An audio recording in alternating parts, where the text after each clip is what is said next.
Yeah, I'm getting pretty excited for my trip, actually. It's kind of nerve-wracking to think about that my trip's coming up pretty soon, though. You leave in a few days. The 16th, right? Mm-hmm. Sunday? Mm-hmm. Yeah, I leave on the 16th. And we've started, by the way. Yes. Is Emily not allowed to be in? She can be in once in a while, I think. It's fine. I don't even know. Yeah, like... Just let me get my mic on before this all messes up.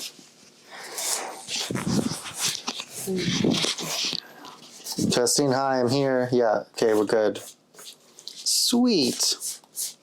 Welcome to the podcast. Thank you for being on. Have you ever been on a podcast before? No, never. But you watch podcasts, right? Yeah, sometimes. I don't have a lot of free time. That makes sense. Like, because you have like 2 kids and then like just like life like that. Like what can you like tell me your schedule from like start to finish? Like what's your day like? What's my day like? My day starts when a child wakes up, whether that's the baby or the toddler. And then we usually feed the baby when he wakes up and make breakfast. I'm not a very scheduled person these days. I just go with the flow. And we just, I don't know, hang out with the kids all day. Sometimes we go do things, or we're out of all of our programs are kind of out for the summer right now, but we had like Bible study and like some moms groups that we were doing before summer, but now that all the like big kids are out of school, they don't do them anymore. And then, yeah, make lunch, have some naps, play outside now that it's summer in the water table. Yeah. Did you know you wanted kids like before you had kids? Yeah, as far as I can remember, I've always wanted kids, or like I just assumed that I would have them.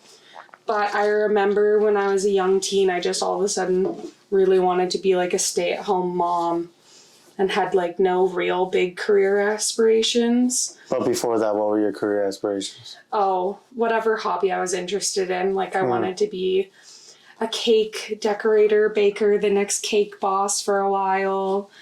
For a long time, I really wanted to be a social worker or like a counselor of sort. Yeah. Just because I've been through a lot as a child as well. For a while, I wanted to be a youth pastor. And then I went to school to become a teacher, but quickly realized I didn't want to be in school forever. And that's also the same year my husband and I started dating and got married very quickly. And we just thought that the way our life was going, that I didn't need to rack up a bunch of student loans. Did you, who asked who out between you and your husband? What's his name again? My husband's named Trevor. It's kind of a funny, long story that I'll kind of say it short. I was super into him for years, and he like knew that I was. I ended up dating someone else just because Trevor was like very unavailable, older than me, didn't know how to talk to him. He didn't have social media or anything. And then after me and that guy broke up, I just kind of put myself into his life, inserted myself in. And then his sister sought me out to be friends. So he ended up asking me out just after I was very much available to be asked out, for sure. But we went on our first date on the 17th of December. We went to a place called Memphis Blues. And then we got engaged on April 19th and married on July 15th. Aww. So it was very fast. Was that okay, though? Oh, yeah, that's what we wanted. We just knew what we wanted, so we just did it. Why not? And then, like, how long did it take you to be like, we want kids? Or was that just happen like right after? We were just like, hey, now we have to have kids. Well, we waited 2 full years before we were like, okay, I think we'd be ready to have kids. Mm.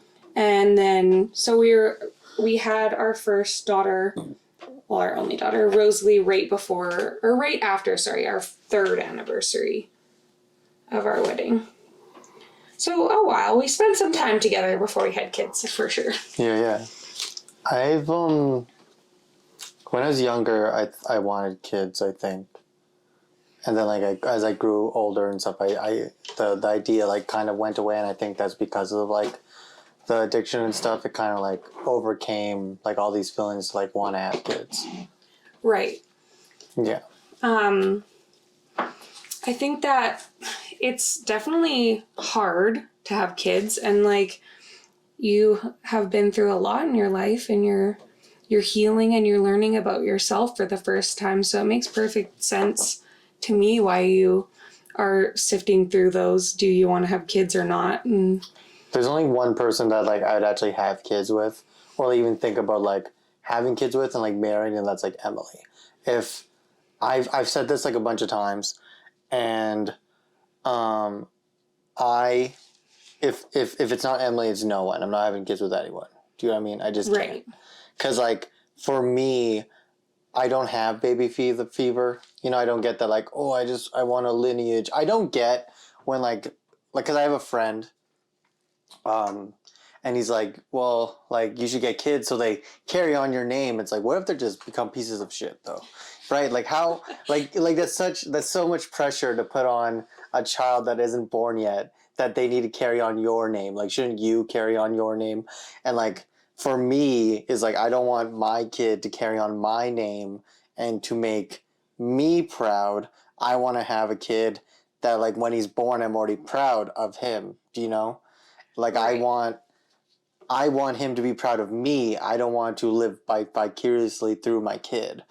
Like I want my life to be together. I want like my goals to be arranged. I want like my life to be at the point where I can have a kid and my kid can look up to me, kind of thing. But I don't want to just have a kid so my kid can go off and, you know, we're not in the 1800s where like I need my name to still be alive to have land. Like that's weird, you know. It doesn't make any sense to me just to have that like feeling.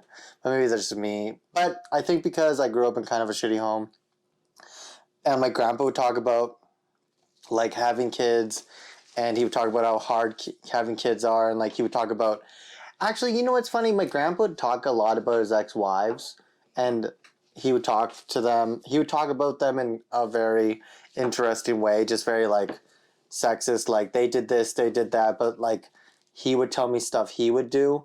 Like he would like beat them and like abuse them and stuff like that. But like it was them that were wrong. Do you know what I mean? Right. And so then he would like tell me stories like that, and I think because of that, I slowly didn't want to have kids or like didn't want to get married because it just seems too intense. Because he's been married like 6 times, and like he would be like, you should get a Nicaraguan woman, they're good women, blah blah. My grandpa, you've been divorced 6 times. Like obviously they're not, so you gotta like stop telling me what to do.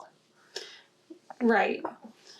Yeah, I definitely don't think that you should just have kids to like carry on your name. Like I'm sure there's still a lot of that family pressure in the world even now. Like I felt a little bit myself with having a son, just because my husband is only one son of one son kind of thing. So if I didn't have a son, the name would have ended.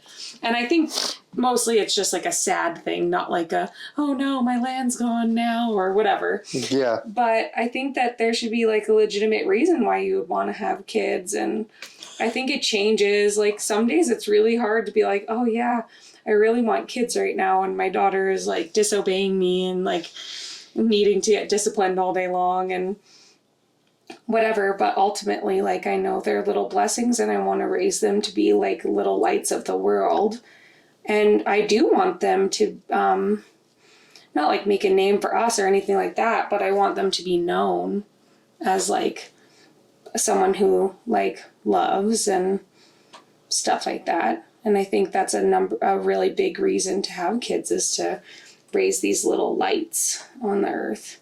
I like that. I can get down with that. Like raising kids to be a good people for their universe.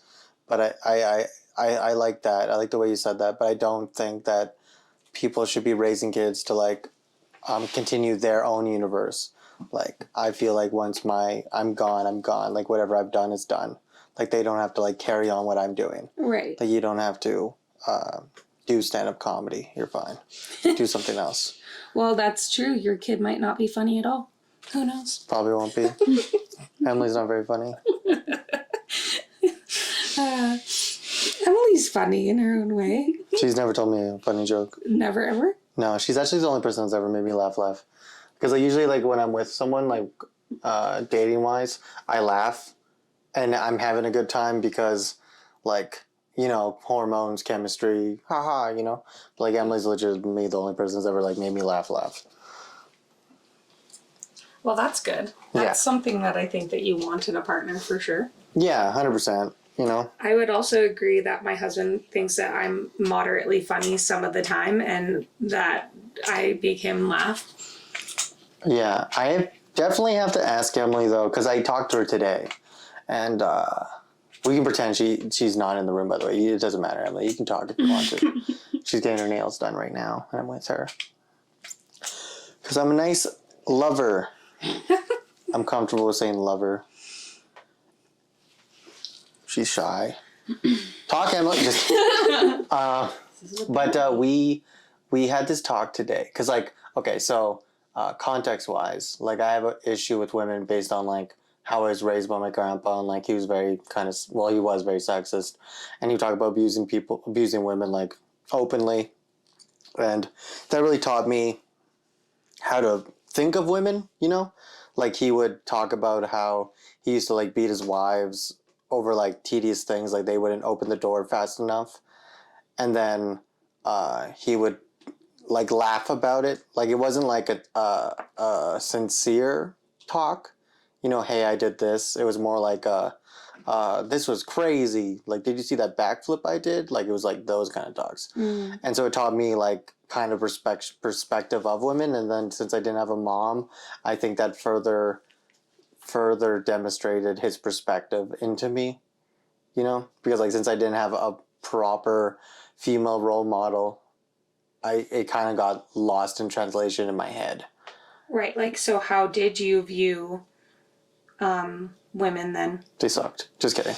No, it was more so, it was just like that. Like, I think when I was younger, I didn't have any empathy for women, you know?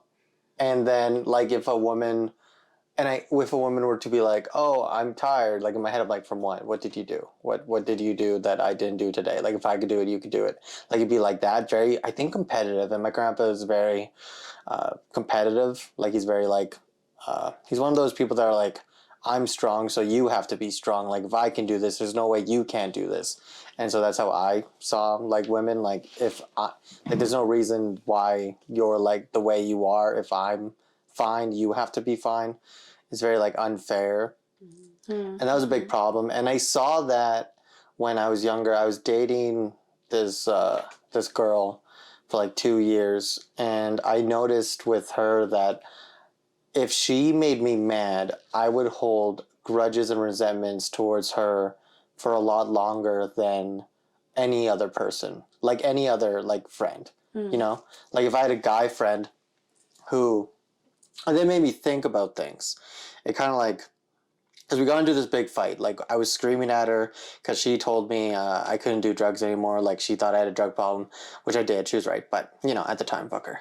No. But she told me that I had a drug problem, and then it made me really mad. And then I started screaming at her. We got into this big fight. It was huge, yada yada yada. And like I felt this intense, righteous, this righteous feeling that like she was a bad person and she was attacking me.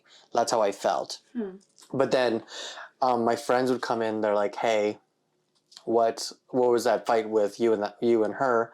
What was that about? Like, you seemed like really mad, like yada yada." And I would tell them, I'd be like, "Oh, well, she said I had a drug problem, yada yada. She says I'm doing too much drugs." And then my guy friend was like, "Well, I do think you're doing a lot of drugs too. Like, I think you might have a drug problem as well."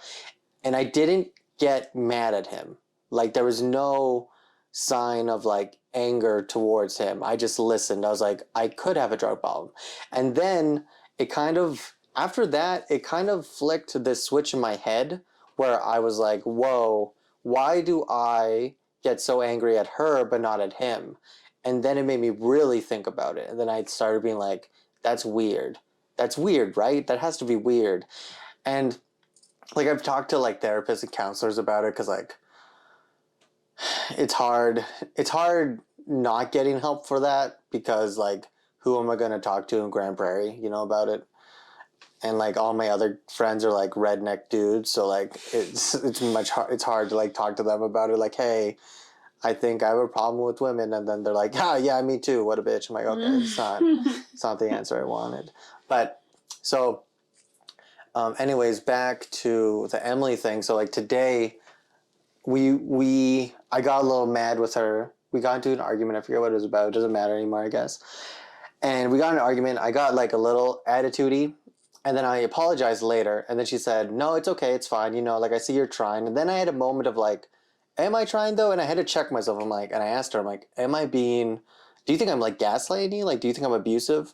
And I think I like to ask that because if I have tendencies to be abusive. So like, I think I should ask those questions because I need to make sure she thinks about it and I think about it because I don't want it to like be that way still without me knowing. Because for a long time growing up, I was abusive towards women, even if like I didn't know I was emotionally.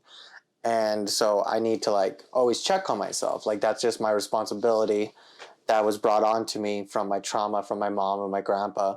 But like it's always up to me to like just carry the baggage. Like I have to carry that baggage around.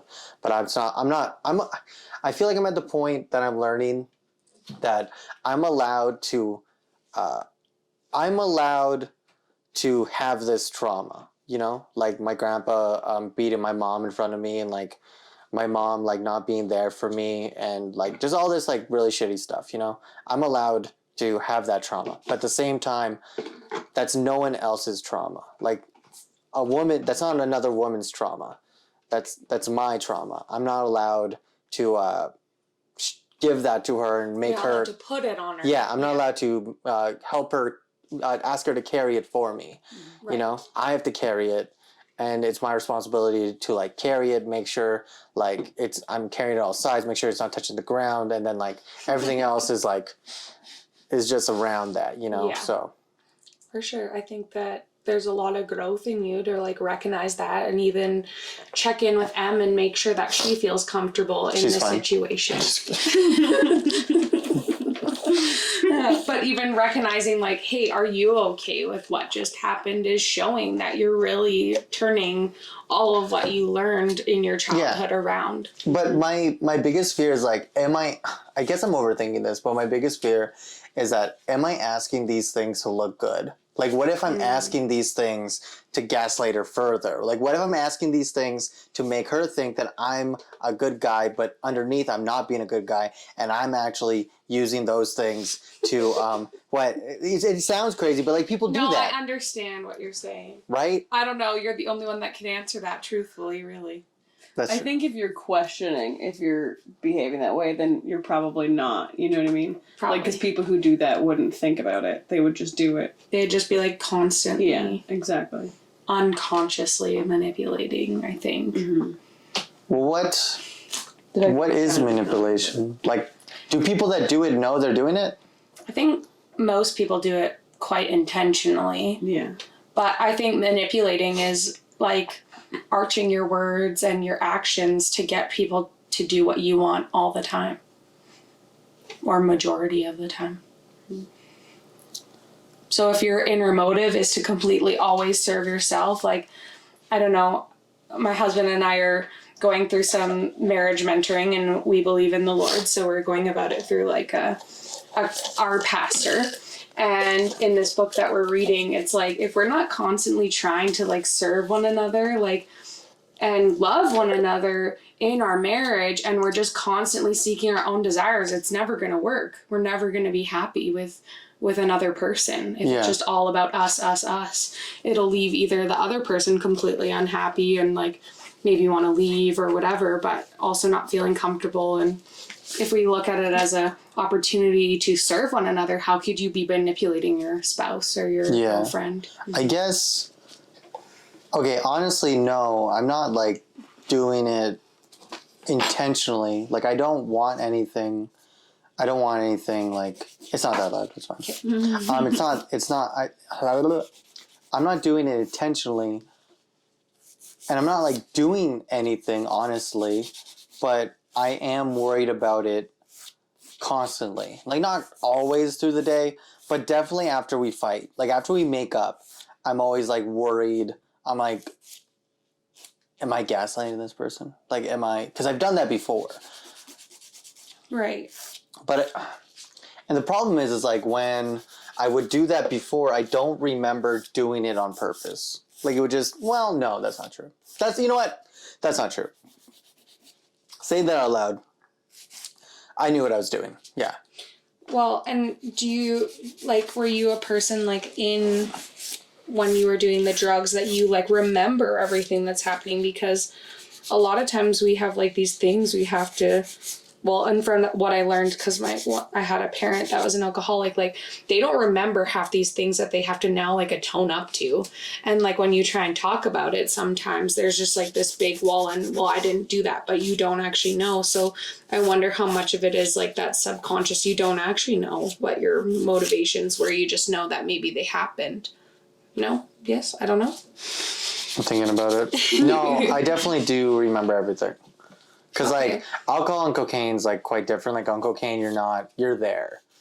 You know, you're very there. Right. Like, alcohol, you're, like, dizzy and, like, you're blacking in and out, yada, yada. But cocaine, you're there for the entire ride. The only time you're not there, like, the only time I was ever not there is when I would do too much. So, like, the end of the night, and then I'd wake up, like, 4 hours later on, like, the roof of my 3-story building, like, stuff like that. You say it so nonchalantly, you don't know how to react. Like, I know.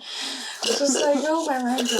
I can't even imagine, like, you're looking at a person who's literally maybe been drunk one time and never, like, touched a drug in her life. And, like, no judgment at all. Like, your story is your story, and I don't judge you at all. I just have no idea what that would be like because I've never experienced something like that. I talk about this stuff on stage sometimes, and people look at me weird, and then I'm slowly, like, seeing old footage of, like, I'm seeing footage of me talking about it on stage, like, how I look now, and people look at me weird, and I'm kind of thinking, do they not believe me? You know what I mean? Because I don't look like I used to do drugs.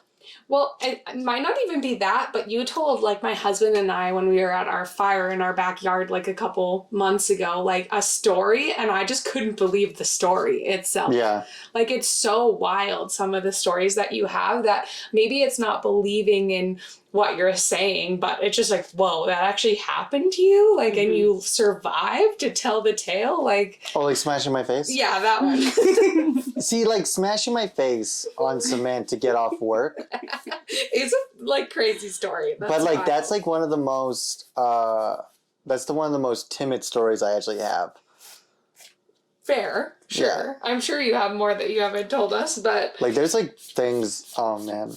Can I tell you a story? Oh, It's so ridiculous. This story actually... Are we off camera? No, we're on Oh, camera. okay. Yeah. That'd be Like, so what are you- creepy. That'd be so creepy. Just turn off the cameras, turn off the mics. No. It's just because these cameras, they can only record up to 20, 25 minutes. Okay. And it was at 23, so I was like, I'll just start you over. I see. Because I always Sorry. forget.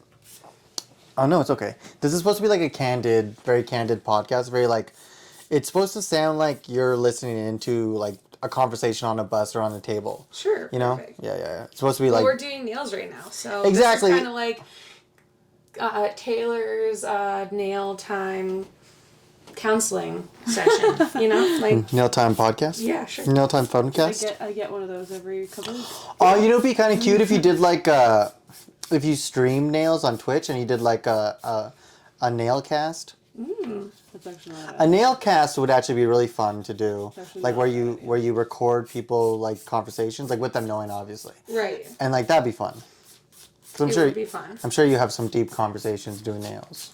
Yeah, like, I remember back when I was, like, actually a nail technician at a salon. The stories you would hear is wild, but, like, some of my favorites, and it just got brought up, is, like, when people's husbands would retire. Yeah. And then all of a sudden they're at home all day long. And it's like, my husband has an opinion after 40 years how to load the dishwasher. Like, I'm going crazy. And it's just, like, the life adjustment is so big. But anyways, just a little funny story. Back to Arturo. You had Hello? the Yeah, story okay. you wanted to tell us. Sorry, I wasn't saying hello to you. I was saying hello to the mic, making sure it's going. Yeah, so this story actually like scares me because I when I was high, there's been a lot of stuff that happened. Like me overdosing, like I actually died. Do you know what I mean?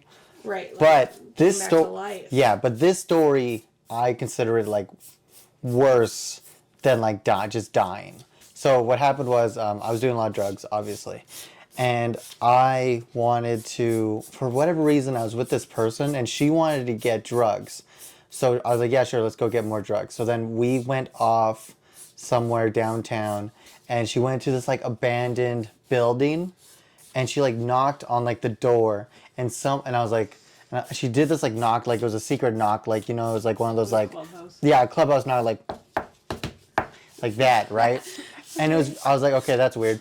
And then this person like opened the window and popped her head. She's like, what do you want? I'm like, what's the point of the knock if you're just gonna scream?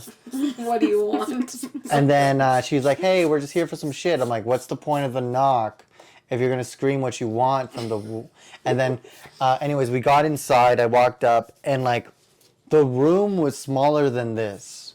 It was like half this room Okay. that I walked into, and there's like 5 other people in this room where I was getting drugs. You know what I mean? And I had this like weird feeling of dread of like I'm in danger, and I've never had this feeling before on cocaine, because like usually that's the point of doing cocaine, is like to take away my fears. So it was like a really weird, eerie feeling until I realized, I'm like, if these people wanted to overpower me, they could, because like no one knew where I was. Right. No one knows I'm like on cocaine, because I always try to keep it a secret. I have a bunch of cash on me. These people don't know me, and I'm in an abandoned building right now. This is probably like the most dangerous thing I've ever fucking done. And I thought about this like as I'm high, which made it way worse. And I just remember like my heart was pounding, and I was trying to like get out cash and give it to them. But then like I opened my wallet, there's like a wad of cash. I'm like, oh my God, what is wrong with you? Luckily, like I got out of there. They're just like, yeah, what do you want? I'm like, this. I'm like, hey, do you have a bottle? Yada yada. They're like, yeah, like, okay, I'll get that. Yada yada. And then like, do you want to come back? I'm like, yeah, I'll come back later. Da da da. But I never kept going back, thank God. But the point is like that was probably like the scariest thing that could have happened to me, because like that could have been so much. That could have been worse. That could have been really fucking bad. Ugh, I always hate that. I always hate Okay, thinking about this that. is one legitimate question that I have. How do you get the money to supply this habit? I've always been curious. It's a lot of like fronting. Cause like here's the thing. So like, I always had a job, Right. and sometimes I'd work 2 jobs, and I'm really good with money. Like I can save up money like like easily, you know, really well, and I don't know. Yeah, I just had a lot of money hanging around, because I worked 2 jobs. One job gave me like tips, so I'd get paid like once a week, and then I had a second job, so that was really helping. And then like the person I was with was sharing rent, and then she had a job, so like that made things easier too. And then like I used to buy a lot of drugs, and then so those drug dealers would always front me. So then like I would just like get like 4 to 5 drug dealers to front me like thousands of dollars of cocaine. Wow. I'm also very charismatic. Here's the thing. If a drug addict wants like something, they're going to get it. They're going to become that person to get the drugs. Do you know what I mean? Right. Like they're going to get it. A good drug addict at least. Not these phonies. Not these boys. Amateurs. Amateurs. Okay, makes sense. Yeah. So like, but like, Okay, but they would front it, and then you would actually like legitimately have to go pay them back, or you would like. yeah, piece later it? on. No, I'd pay them back, and that was the thing. That was the thing. I had 2 jobs. I was always working. I wasn't like one of these losers. Just kidding. Like I always had a job, so I always like pay them back slowly at least, but like I would pay them back. And like then they're like, okay, cool, like yada yada. I'm like, yeah. And then the thing is like, since I was trying to get sober, I would be sober for like 3-4 months, save up a little bit of money, and then like waste it all, you know? Right. Because I was only doing like $3,000 of cocaine like a month, which seems like a lot, and it is, but to accumulate that money wasn't a lot, because I had 2 jobs. Do you know what I mean? And like I had a partner who's also doing drugs with me, so like that helped, right? And she would do some drugs too, which sucked, but it is what it is. It is what it is. Yep. Interesting. Such a different life. It is. I can't imagine getting drugs now though. Like sometimes my addiction's like, we should go get an 8-ball. I'm like, where are we gonna go though? Like, where are you going to get this 8-ball?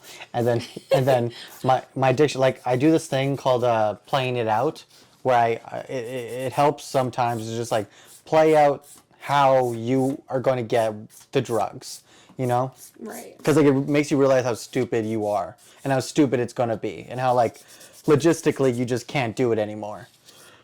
Ooh, excuse me. This ice cap got to me. That's exactly how I would feel. How would I ever even get drugs? Yeah, because my problem. my addiction, That's my problem. it's That's my problem with not It's being not a problem. it's usually like when I'm driving at night around downtown and I see like my old stomping grounds. Right. And my addiction will pop up and it'll be like, hey, we should get like an 8-ball. And I'm like, where are you going to get an 8-ball right now at 10 p.m. on a Tuesday? And then he's like, oh, we can call this guy. I'm like, we don't have that guy's number anymore. What's the next plan? What's your next plan, big guy? And then he's like, oh, well, we can ask one of our friends. I'm like, all your friends know you're sober and like you don't talk to anyone that you used to do drugs with because they know you're sober. So what else are you going to do? What's your next step? And then he's like, we can go to like a 7-Eleven. I'm like, you're going to go to 7-Eleven and ask Freddie at 7-Eleven for an 8-ball at 10 p.m. on a Tuesday.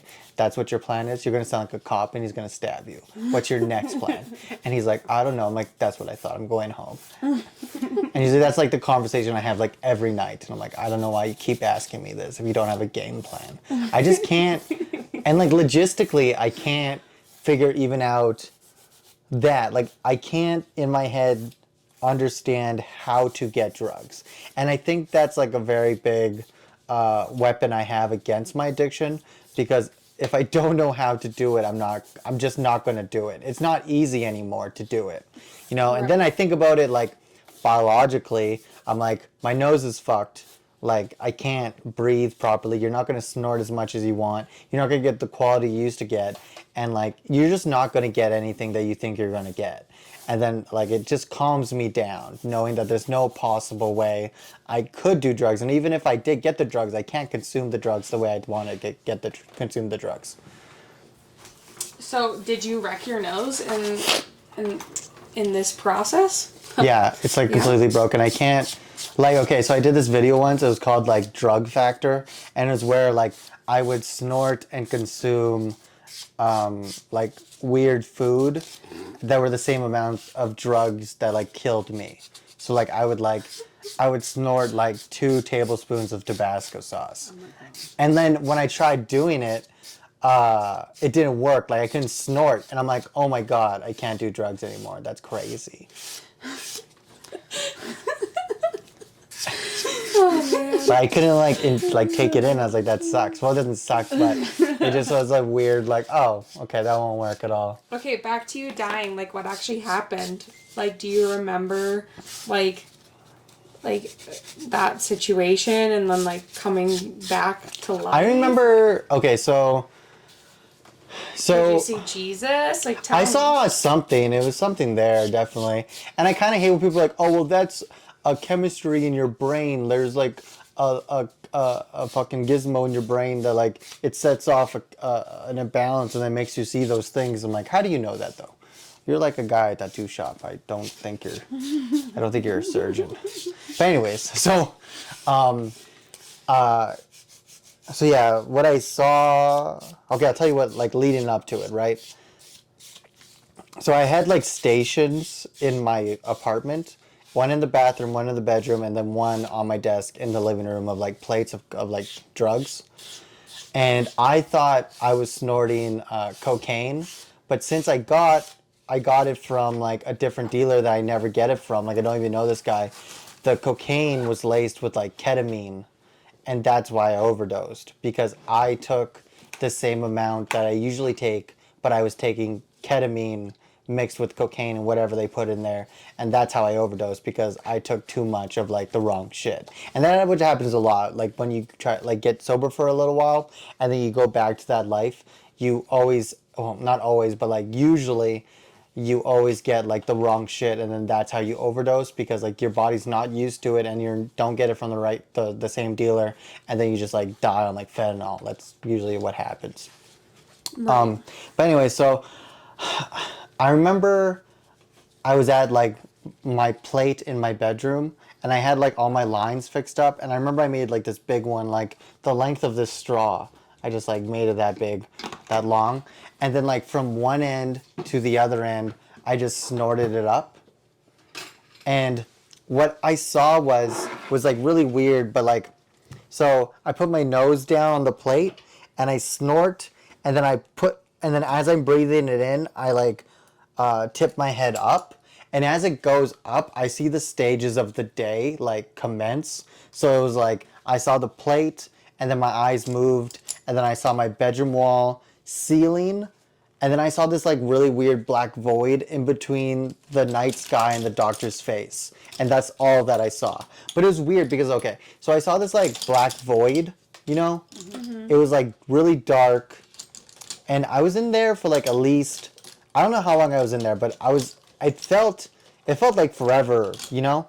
It felt very like warm and safe, almost like kind of like a weird womb, you know? Like I felt like I'd been there before, and it was so like, it was just nice, you know? Like for a moment, I didn't hear anything, and it was very quiet and very calm, and I like started to enjoy like being there, and then and then all of a sudden I get jolted back to life by this doctor screaming in my face like, Arturo, do you know where you are? You just died. We found you by some fucking building, yada yada. And I was like, whoa, that's crazy. Green, blue? Green, blue, blue. Green in the middle. 2 blues, 1 green. Okay, sorry. No, it's cool. But yeah, that's all that I saw. So the weird void is like the only biblical thing that I'll say that I saw that ever like, I don't know, that ever comes close to like seeing a God, you know? And I'm not saying like God isn't real, but what I am saying is like maybe that's the only way my brain interpreted whatever God is. Do you know what I mean? Right. Yeah. Well, who knows? You were obviously not ready to go to heaven at that moment, so maybe he wasn't ready to fully reveal himself to you. That's what I'm saying. Like, it definitely was weird. And here's the weird part, okay? For whatever reason, I left the apartment building. Like, I wasn't going to leave. I like after I did the no. Like, Because you were by yourself, you mean? Yeah. Because I was by myself in my apartment, and I remember I fell on my couch, and I sat there for a little bit, and I'm like, I'm just gonna go to sleep because I'm tired. And then I heard this voice like tell me to get up, and so I did. And then the voice was like, do one more line.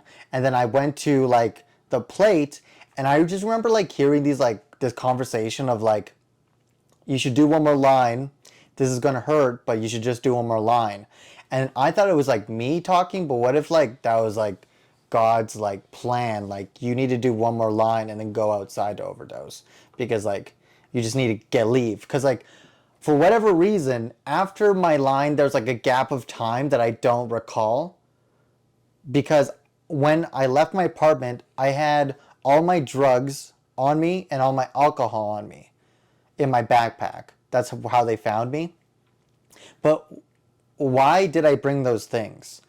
You know, it's a very weird thing that I would bring, because I never bring that stuff. I always leave it at home, because like, why would I bring that? I usually get high and then walk around, get high, walk around. I never leave with that stuff. So it was very weird that like I took it upon myself to like grab everything and just like go on a road trip. It was very weird. Go on a road trip? Like you got in your car? No. I'm just like saying like, Okay. metaphorically, I see. yeah, metaphorically, it was weird that like I got all the stuff out of my apartment. Like, is that how they tested what you overdosed on? Is because you had it with you? No, they like found it in my blood. Oh, I guess. Yeah, they found it in my blood. They threw out everything though, so like the paramedics didn't find me. I forget who found me. It was like, do you know that Hope ambulance that goes around? Right. They found me, and like they threw out the drugs, and they told the officers that I was having a seizure outside from like an allergic reaction because like they didn't want me to get charged with a bunch of drugs. But That's nice. I think my higher power, God intervening, was that like voice in my head to be like, get up, you have to go outside, and like it further making me like take all my stuff and leaving, because like It's very interesting. that's weird. Like, you know, it's just very weird that like something told me to get up. Because if I did stay in that apartment building and hanged out there and fell asleep, I wouldn't have woke up. Because like obviously I was about to overdose. That's why I kept like collapsing and falling down. Like my brain was like, you know, on the verge of it. Right. And like since it wasn't just cocaine that I was taking, like I wasn't just gonna like collapse and wake up again. Like that was it. So for whatever reason, I think there was a reason why I heard those voices and like it took me out. Right. Mm-hmm. I think that, yeah, it's definitely interesting. You definitely are alive, so I would say that you're supposed to be here. Something's not finished with you. When I came back though, I thought they're like everything was like not real, like the Matrix. I thought that was the thing. When I came back, like my brain like melted. My I think I was coping with the idea of dying, and so then I made up this like reality where everything wasn't real and it was all in my brain to like cope with the idea of dying. Right. So when did you actually like get clean then and decide to stick to it? Oh, the day in the hospital. Yeah. Yeah. You were done then. You're not dying for realsies. Well, what do you mean? Well, actually dead, not resurrected, dead. Like not coming back. You're not coming back. You didn't want to die again, for real. Oh, wait. Are you asking me when did I realize the world was real, or when did I realize I didn't want to do drugs? Yeah. Oh, okay. Okay. Because not knowing the world was real was like months after. I still don't think Amanda's real sometimes, but that's okay. Anyways, so yeah, it was the day I came out of the hospital. Like not the day I came out of the hospital, but the same night they woke me back up. Like they revived me. Right. Because like when I came to, I heard this like voice in my head like playing like this kind of like stern dad recording of like, okay, you did it, right? You had all the money in the world that you needed because I just got that CERB. You didn't work, so your night didn't get ruined by like having to go to work the next day. You didn't have anyone in the apartment. It was just you, so you didn't have to worry about that. You had everything that you wanted to make sure your night went smoothly, and this happened. So you know for sure that even when you have everything that you think will make your night go differently, it won't. So I need you to get out of this hospital and do this again. But you're done now. This is done. If you do this again, this will happen again, but you will not come back. And then that voice just like stuck with me even to today. And like after that, I just didn't want to do it anymore. Like obviously I still have like bad days and good days. Right. And like it was really hard. And I remember a little bit after like I overdosed, my sister didn't take my drug addiction very well. Like she's taking it better now.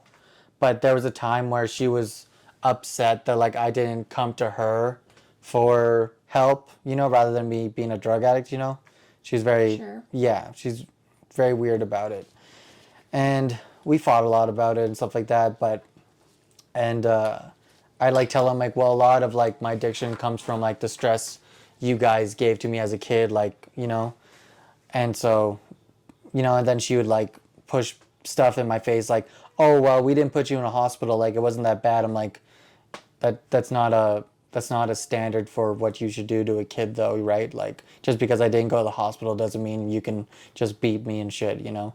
Right. You know, because like whenever I bring up, I'm like, well, there was a time where you would bring friends over, and then I would try to call grandpa, and then you'd beat the shit out of me.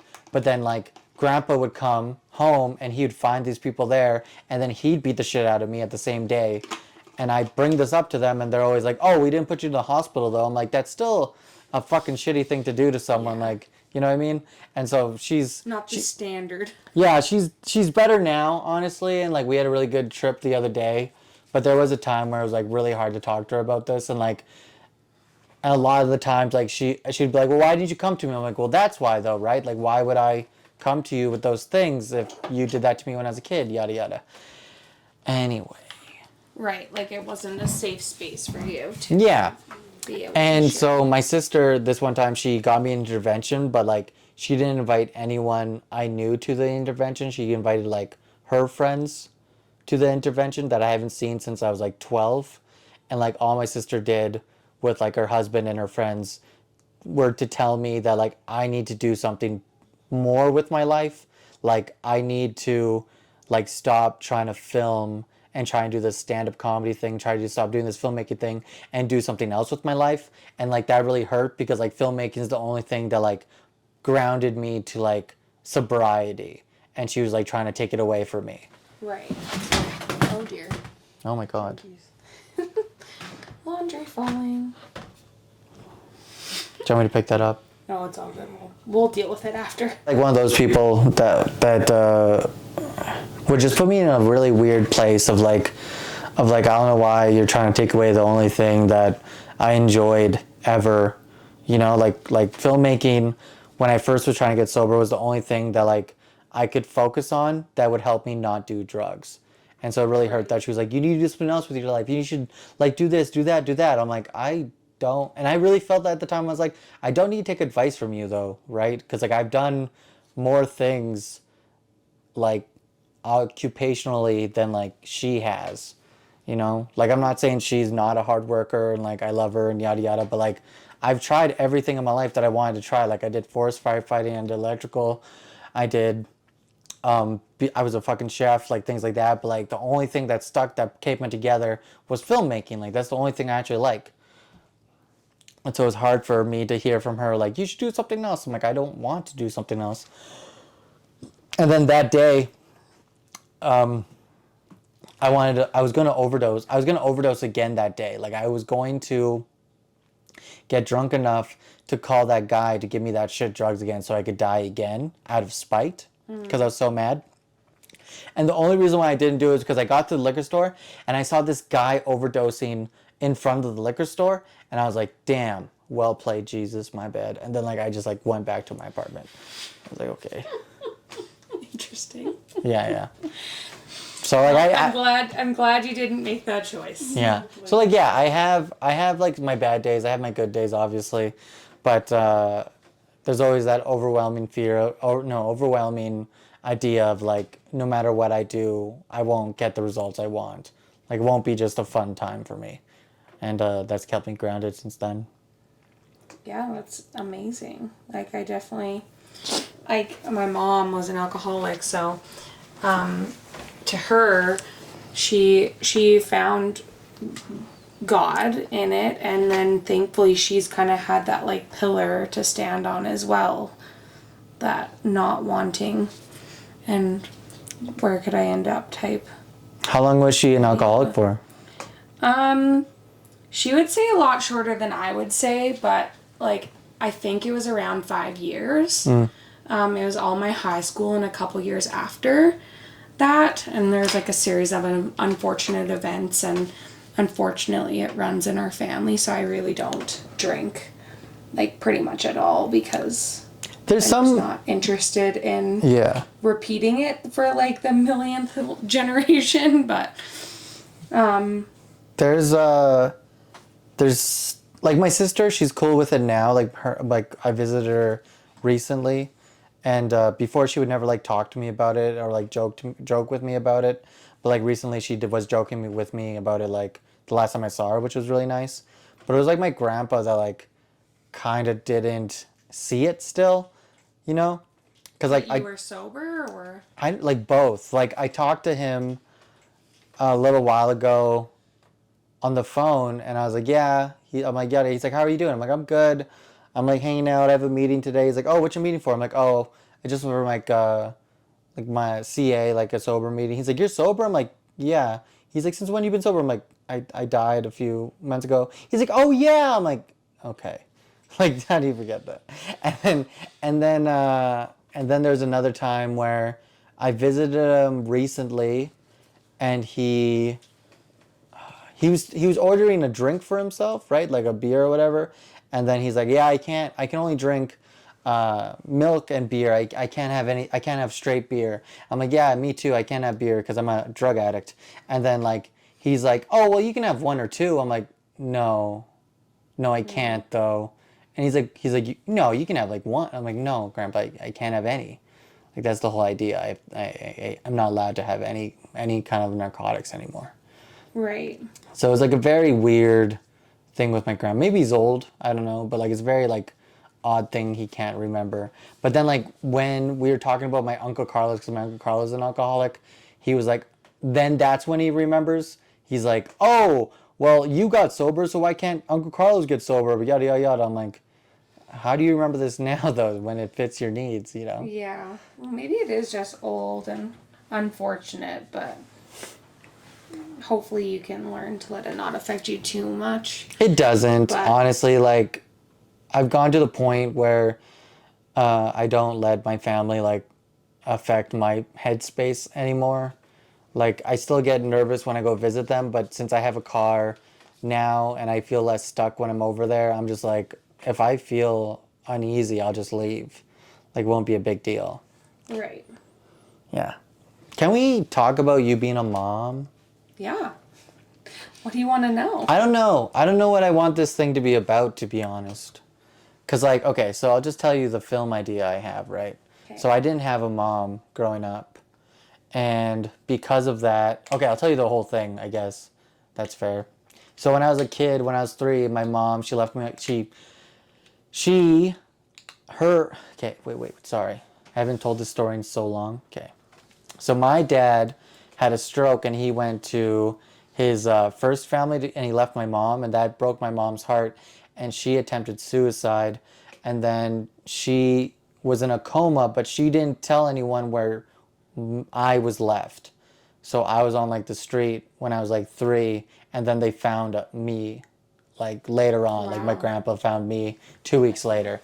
And so that's why I'm not blaming it.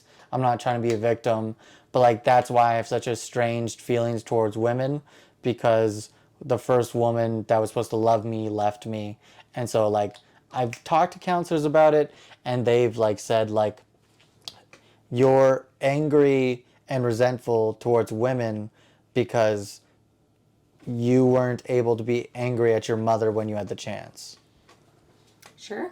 And that makes sense to me now, but I still have residual resentments towards women that have hurt me, you know? But like not towards my mother, which is weird. And I don't know. And I think I want this film or vlog or documentary, whatever it is, I think I want it to be about the relationship men have with women from having an absent mother.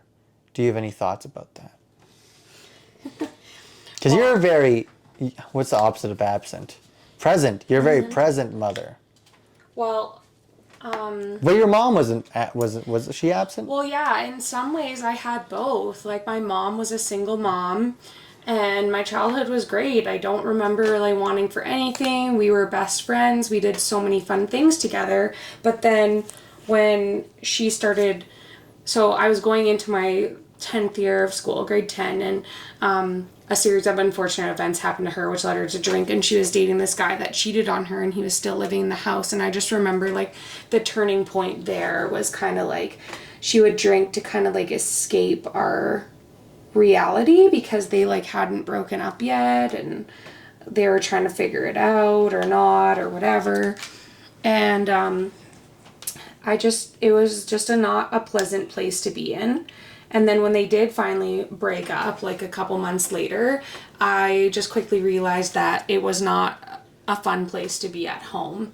But my story really plays into like the church. So I like really I don't feel like I remember, like my mom kept the lights on, she kept food in the house and everything, but I just don't remember her being like available to me. And I had a lot of anxiety about my future and everything growing up, and I spent a lot of time at my church. It was kind of like a refuge, and that's what I remember of high school. If I have many memories of her, unfortunately they're not good ones.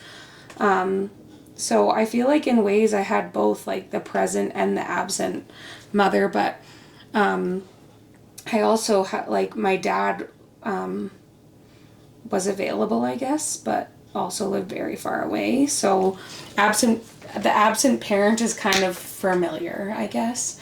But I just think it like proves to me even more with like being a mother now is I don't want that for my child. I don't believe she ever did either, but maybe the steps to take are different than one she did. I don't know. Maybe that's getting the help before you need alcohol or drugs to be the help.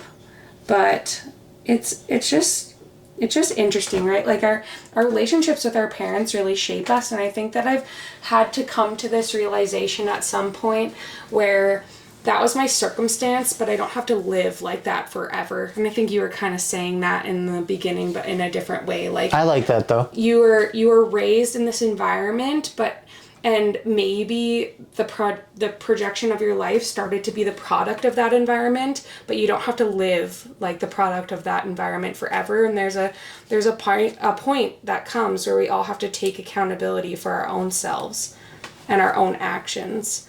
And I think that's also why I don't even really muck around with alcohol. Well, my beliefs, it's not really like, doesn't really align either, but it's not like uncommon to have like a drink or two here or there. But it's just like, I remember thinking one time, oh, I really need a drink today. Yeah, and really? That thought really scared me. It was the only time I'm like, nope, I'll never think that again. Mm-hmm. I'm not allowing that in my life, because that's the stronghold right there. Yeah. And it like, even the mommy culture of like, oh, I need wine. I need my mom wine time or whatever. I don't even know the slogans because it's just not something I allow into my space. But it's like you need the wine to get through your day with your kids. Half these women are at work.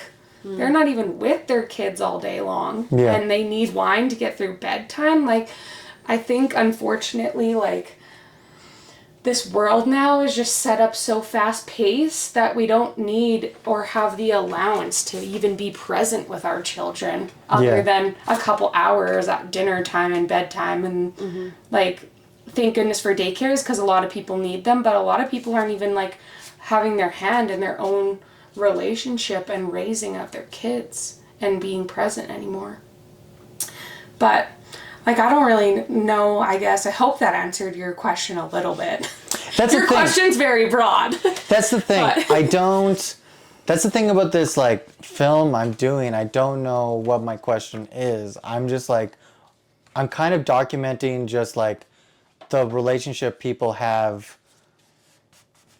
Some of these things are going to be like a relationship that a mother has with their children, and some of these relationships are going to be like men with their mothers, you know? Right. But like, I don't know what the question is yet. I just know I'm trying to figure that out, and I think that when I figure out the question and I get the answer, that it will like solidify everything for you. Yeah, exactly. Because like it's kind of like going back to the Emily thing, where I do have to ask myself if I am gaslighting this person, if I am abusing this person. I still have to ask those questions to make sure I am walking a fine line. Because like you said, I did grow up in a circumstance, and I know that I don't have to live those circumstances, but I have the responsibility to upkeep myself and make sure I'm not living in those circumstances. For sure. So that being said, I kind of wonder if it's not even a question that you're searching, but almost like from hearing you talk, I'm just getting this picture of like this healing experience. Like hey, my childhood didn't have to look like that. Let's prove it. Let's see these like amazing relationships that mothers I and like sons that. can have. Yeah. Let's see like mothers actually wanting to love their kids. And it is hard. Like I have had some hard days lately, and it is hard, and we make mistakes, and I apologize to my children, and that's something that I've learned lately. Like if I yell at my daughter for like doing something, like I will go and apologize to her, Yeah. because I don't think that that's appropriate to yell at your kids. Yeah. Do I do that and not yell all the time? Goodness, no. I yell way more than I would like to care to admit. But I think that there might not be this question, but like, hey, let's see these relationships that they could have. But often, also, I wonder if you're like, you're gonna get this healing of like your own relationship with your mom, and that it can be better, you know? Like, my mom and my relationship is not anywhere near perfect. I think that in normal-ish relationships, mothers often get the brunt of the feelings and emotions children have, because like that is supposed to be a safe place. And ultimately, I know that my mom often gets like a lot of the brunt of my stuff. Even still, when I'm stressed out and going through stuff, she often gets the brunt. And unfortunately, I have a voice that kind of sounds like I have an attitude problem all the time. I noticed. But you noticed? Yeah. I just have like a more like, I don't know, weird voice. But like I do think that you can have healing with your mom. And even just the trip that you had recently, you and Emily are kind of praising the trip that you had, and I think like you're just learning a lot about It was, yeah, that trip I had, last time I saw my mom, like it was really good. And I, like honestly, I don't have, this is the problem. Right now, I don't have any resentments towards my mother. Sure. I have grown past the shit that she's done. For like, sure. But there's still that anger that I have towards women, do you know? Like there's still that anger in me. And I know it's there. Like even if I'm a better person today than I was yesterday, I still feel that anger. I still wake up angry sometimes. And just because I'm not angry, I'm not full out angry at like a woman that day, I know where that anger and rage like comes from. So I'm wondering like, I guess, honestly, I feel like sometimes I'm not worth it as a person because I still have this anger inside of me. Like, I still feel broken as a person with this anger inside of me. And I don't know how to fix it, if it ever will be fixed. I don't know what to do with it. Because I don't think that I'm ever going to really fully ever get rid of this anger. I think it's always going to be with me, and I'm always just going to have to, like, check on it. Have you forgave these people? Like in your own heart? Like not even to their face or whatever, but have you like taken the step to be like, you know what, I'm gonna wake up and I'm gonna forgive that person for that wrongdoing, and I'm gonna walk in that? I think I've forgiven my mother, but I don't think I've forgiven my other family members. Like when I get angry at my family, it's more so towards like my sister and my grandpa. Right. My mom is just like this more physical aspect of my anger. Like I'm just angry. It feels like a taught anger, you know? It feels like I'm angry at her because I was taught to be angry at her. Like whenever my grandpa would talk about my mom, it would be very negative, and I would like watch him be negatively talking, like I would watch him be negative towards my mom. Right. And then that taught me, oh, that's who I should be mad at. You know, then obviously there is some kind of biological anger that I feel. But when I physically get angry, it's really towards my sister and my grandpa. It's not like I'm ever like, my mom, da da da. But then like, I don't know. There's a point where like you don't resent your mom anymore, but you obviously don't have like this amazing relationship with her, or like that much of by the sounds of things. And I wonder if that could change for you. Like, and I think a lot of healing needs to come with your sister. It sounds like more so than anything, not your mom, and for your resentment towards women. Maybe, yeah. Maybe this is the wrong bit. Just kidding. Maybe this is the wrong person. But, Because here's the thing, I do love my mom, but also it feels like I'm trying to love her, almost like I'm trying to mask how much I don't love her. Like I don't care. Like I'm trying to love her so much harder because I'm trying to like mask the idea that I don't care about her. Like overcompensate. Yeah, overcompensate with how much I don't love her. It feels like that. And I don't know if that's a good thing or a bad thing. I don't know what to do with that. Sure. You know? Because, like, when I see her, like, I do care for my mom, and I do love my mom. I know I do. But there is a thing in my mind that's like, one day, like, already in my head, I've gone with the idea about not having a mother anymore. Right. Because she is sick, and she is far gone mentally, and, like, she is incoherent sometimes, and she's not at her worst, not at her best, and like that's okay. And I think there's like this weird piece of me that I'm just like, I don't have a mom anymore, you know. And then at the same time, in some senses you never really did. yeah, I get that.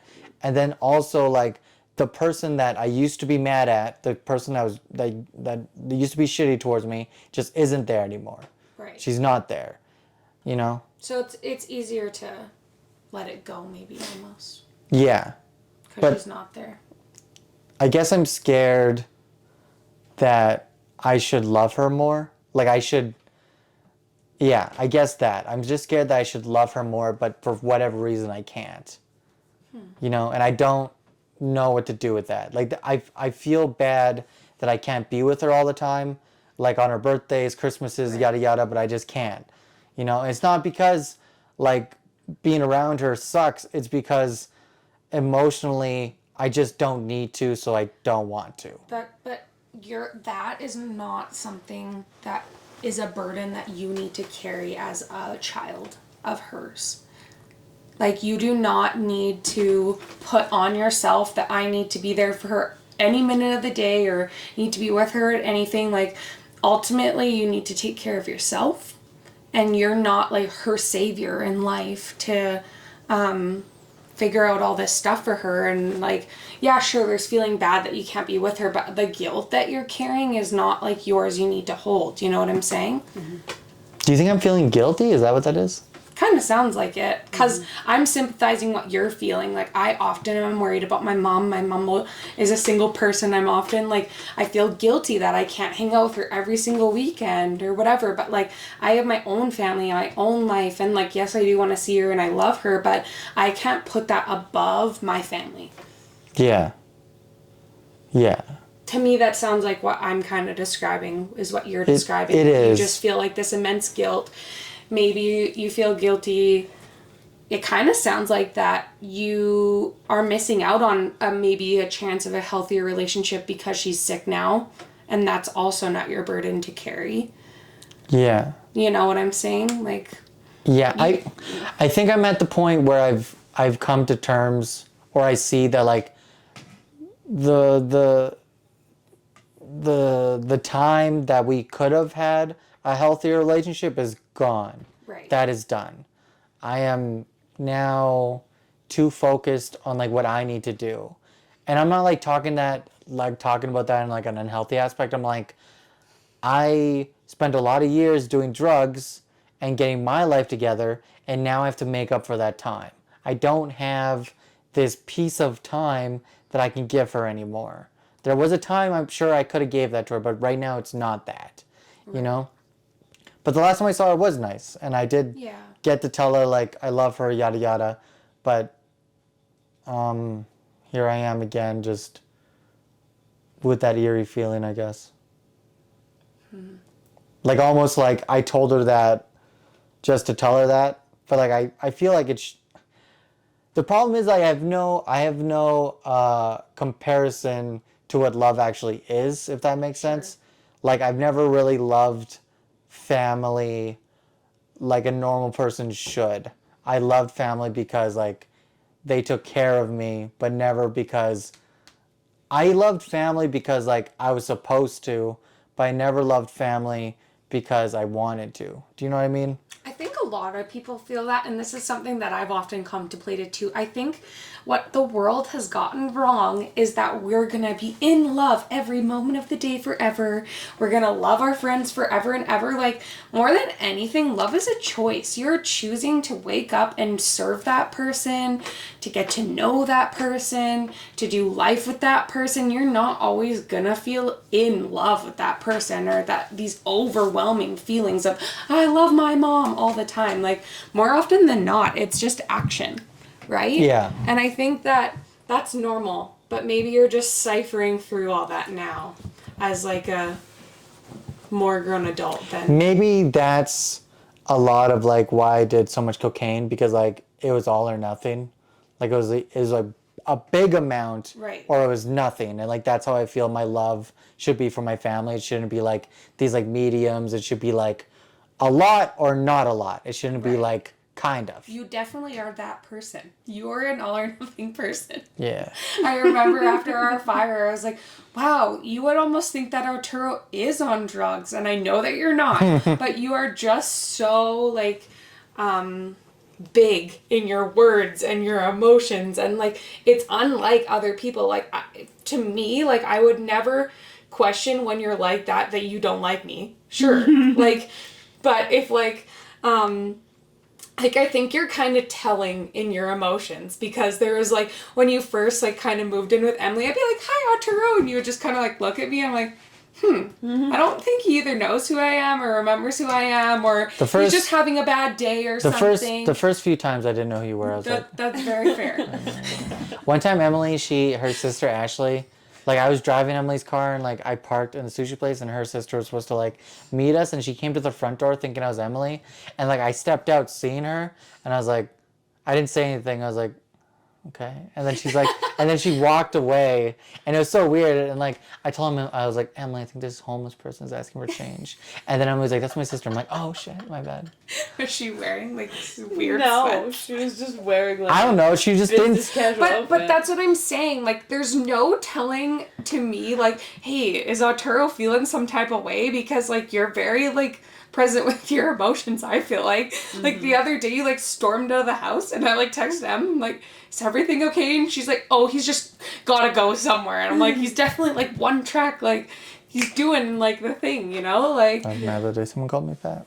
oh, yeah. Yeah. She told me. And that is upsetting. I don't know if Emily told you, but I was like, I'm Someone so sorry. called me But- fat, and I hope she hears this podcast. well, I think she probably will. But, but like, you're very telling. So like, to me, like, why are you questioning it all so much? Like, does it have to be that big of like an idea? Well, yes, it's you are a very big personality, but like, I guess my hope is for you that you can like rest in the fact that you don't have to overexert yourself for everyone, maybe. Yeah. I guess I want a concrete yes from myself. I guess maybe that's what I'm asking myself in this. I'm asking myself, I'm asking myself, what stage of love am I comfortable with giving my mother without like giving too much or giving too little? Like, how much am I comfortable with giving? Because right now I feel like I'm overcompensating, because I truly feel like she's done nothing wrong, like, because it's not her fault, because she too was abused. Right. And she comes from like a broken place, and I understand where my mom came, what my mom was going through.